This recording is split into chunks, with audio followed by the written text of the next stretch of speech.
last episode, a kiss did not fix everything and possibly made it worse. And the dean is a god.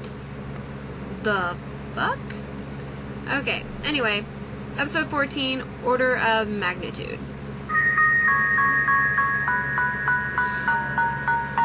Like a god? Yeah. Like a god.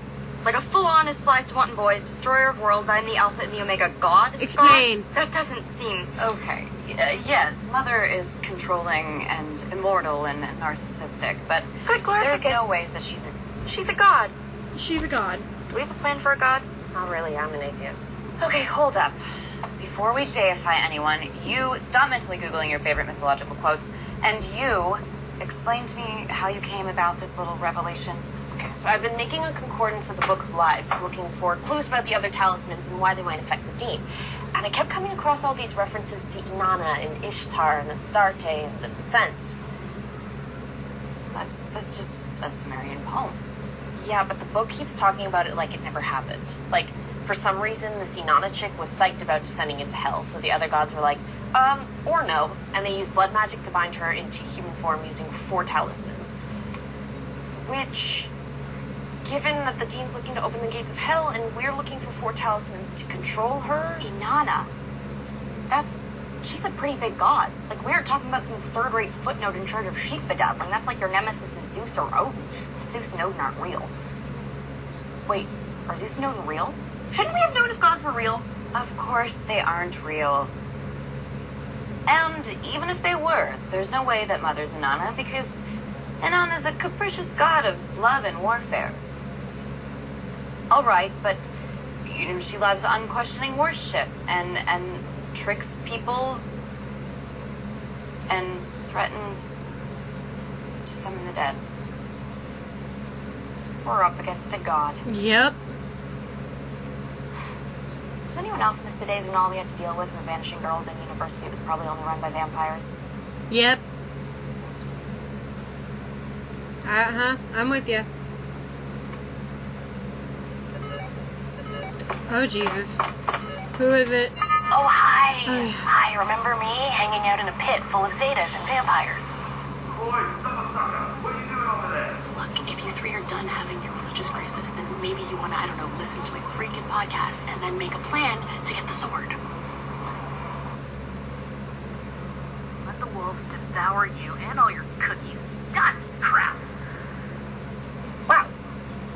So I guess that's been happening. It was nice to see Elsie again, though, huh? Okay, so here's the lowdown. They have us working in 16-hour shifts. And near the end of the day, they ring this big bell, and then we all trudge back up to the barracks to sleep. Usually either Lawrence or Human Tapeworm Theo are supervising with a few of the Corvée goons. But near the end of the day, he gets bored, so he turns up to kick off a little early, for beer and a hearty round of harassing the female prisoners. That confusion's probably your best chance to slip in. And the sword. Do you even know where it is down there? Well, that's the good news. I mean, if any of this can be really considered to be good. Nobody wants to touch that thing. I mean, her supreme prisoners won't even go near it. They had us wall it off behind a cairn of stones while we were digging down to the first gate. All right. So we wait for the shift to change, sneak in, and take out the sword, yeah? I still think if we had ninja suits and hang gliders... We'd be the henchmen from a Bond film. Simpler and less prone to midair Where's collisions, Carm going? More our speed, and I'm sure Carm will even back me up on that. Wait, where's Carm? Also, side note, Did I you will leave? watch her Vampirella? podcast. She just grabbed a spear and left. But how did you guys miss that? Legit.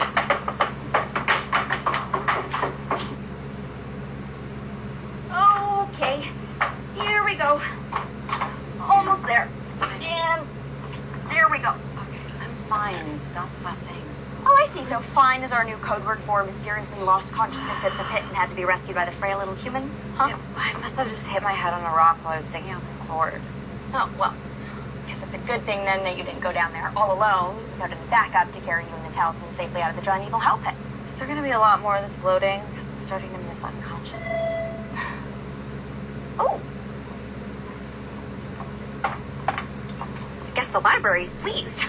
So, victory. I would need the Well, cupcake. mostly, despite Carm's little case of the vapors.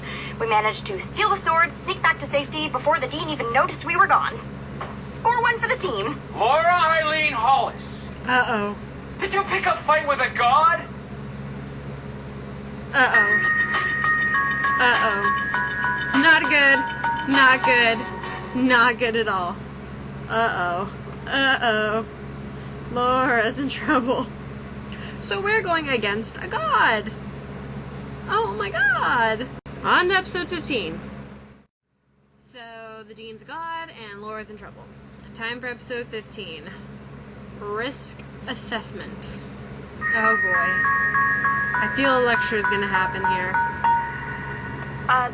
Dad, no picking fights. We just had a small errand to run and...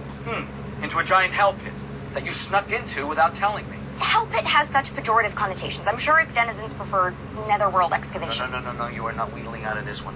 We agreed. No, Dad, you agreed. And what do you expect me to do? In the course of my lifetime, you have protected me from polyester. They have those carcinogens that leach into your skin. Swimming holes. The amoeba that eat your brains. And my class trip to Clownville. That place is a cultural Chernobyl.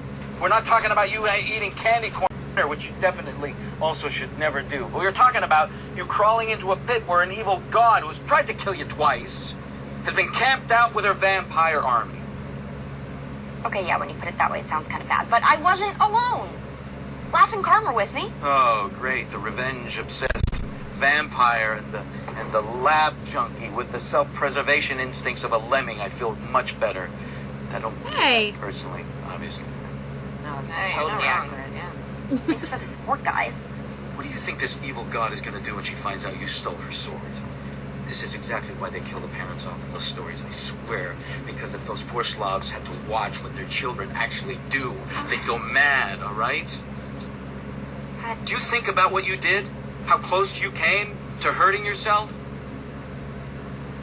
I'm sorry. I'm not trying to make you worry. I just... Really? You could have fooled I don't me. want you to be so scared for me all the time. It's too late. When I think about what could have happened to you... Dad, I can't stop things from happening to me. Life happens. And if the Dean ends the world, it doesn't matter if you lock me in the tallest tower or the deepest nuclear bunker. Sometimes there is no safe unless you fight back. I wish you had got so smart to figure that one out. Okay. You need to tell me, all right? And you need to let me help. I called Dad on that one. Okay.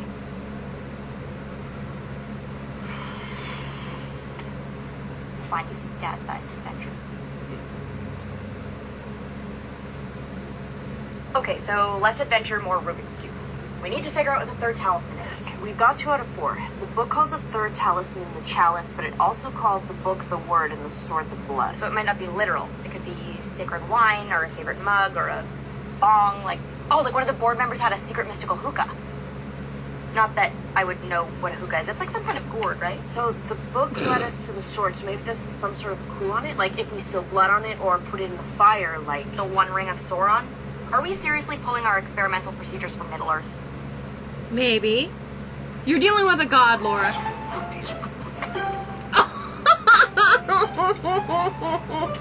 Where's your safety goggles?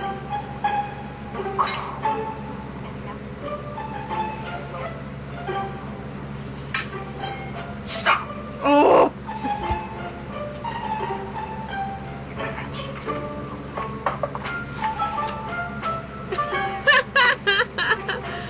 This is actually really cute.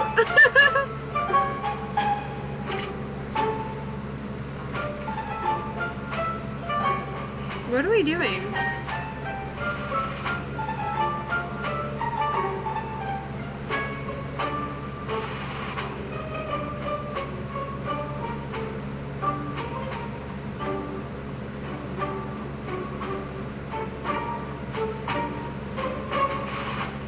He just took it. Nothing. We spent the last 3 days burning, freezing, and psychoanalyzing that hunk of evil, and all we've got to show for it are burnt fingers.